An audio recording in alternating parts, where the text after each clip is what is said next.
ಕುಂದಗೋಳ ಪಟ್ಟಣದಲ್ಲಿ ತ್ರಿವಿಧ ದಾಸೋಹಿ ಲಿಂಗೈಕ್ಯ ಬಸವಣ್ಣ ಅಜ್ಜನವರ ಪುಣ್ಯ ಸ್ಮರಣೋತ್ಸವ ಮತ್ತು ಕಲ್ಯಾಣಪುರ ವೈಭವ ಕಾರ್ಯಕ್ರಮದಲ್ಲಿ ಕಲ್ಯಾಣ ಸಿರಿ ಪ್ರಶಸ್ತಿಯನ್ನು ಪದ್ಮಶ್ರೀ ಪ್ರಶಸ್ತಿ ವಿಜೇತೆ ಜೋಗತಿ ಮಂಜಮ್ಮನಿಗೆ ಕಲ್ಯಾಣಪುರ ಪೀಠಾಧಿಪತಿ ಬಸವಣ್ಣ ಅಜ್ಜನವರು ಹಾಗೂ ನಾಡಿನ ಹರಗುರು ಚರಮೂರ್ತಿಗಳು ಪ್ರದಾನ ಮಾಡಿದ್ದರು.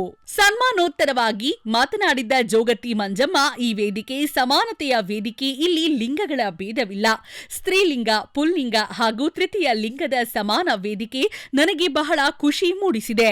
6 ಹಾಗೂ 7ನೇ ವರ್ಗಗಳ ಮಕ್ಕಳಲ್ಲಿ ನನ್ನ ಹಾಗೆ ತೃತೀಯ ಲಿಂಗಗಳಾಗಿ ಬದಲಾವಣೆ ಆಗುವ ಲಕ್ಷಣಗಳು ಕಂಡು ಬಂದರೆ ಅವುಗಳನ್ನ ಹೊರಗೆ ಹಾಕಬೇಡಿ ಅಂತ ಮಕ್ಕಳಿಗೆ ಉತ್ತಮ ವಿದ್ಯಾಭ್ಯಾಸ ಕೊಡಿಸಿ ಅವು ತಮ್ಮ ಕಾಲ ಮೇಲೆ ತಾವು ನಿಂತುಕೊಳ್ಳುತ್ತವೆ ಎಂದು ಹೇಳಿದ್ದರು.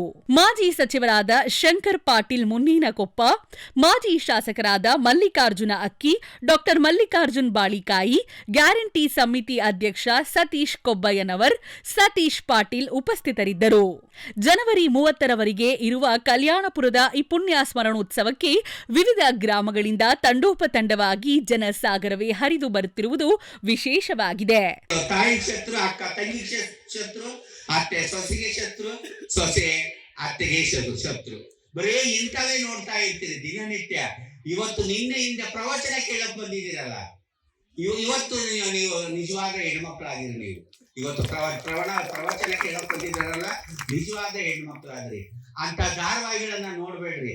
ಧಾರಾವಾಹಿಗಳು ಒಳ್ಳೆ ಬರ್ತಾವ, ಅದ್ರಾಗೆ ಅಂತ ಧಾರಾವಾಹಿಗಳನ್ನ ನೋಡ್ರಿ. ಚಂದನ ಟಿವಿಯನ್ನ ನೋಡ್ರಿ, ಆಧ್ಯಾತ್ಮಿಕದ ಬಗ್ಗೆ ಹೇಳ್ತಾ ಇರ್ತಾರೆ, ಅಂತ ಕಾರ್ಯಕ್ರಮಗಳನ್ನ ನೋಡ್ರಿ.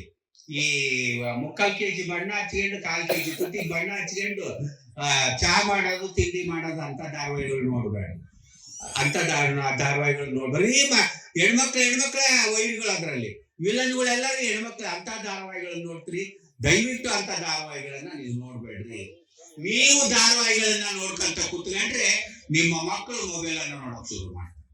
ವೀಕ್ಷಕರೇ, ದಯವಿಟ್ಟು ಗುಪ್ತಾ ನ್ಯೂಸ್ ಲೈಕ್ ಮಾಡಿ, ಸಬ್ಸ್ಕ್ರೈಬ್ ಮಾಡಿ, ಬೆಲ್ ಐಕಾನ್ ಒತ್ತಿ, ಆಲ್ ಎಂದು ಸೆಲೆಕ್ಟ್ ಮಾಡುವ ಮೂಲಕ ಪ್ರೋತ್ಸಾಹಿಸಲು ಮತ್ತೊಮ್ಮೆ ವಿನಂತಿಸಿಕೊಳ್ಳುತ್ತೇವೆ.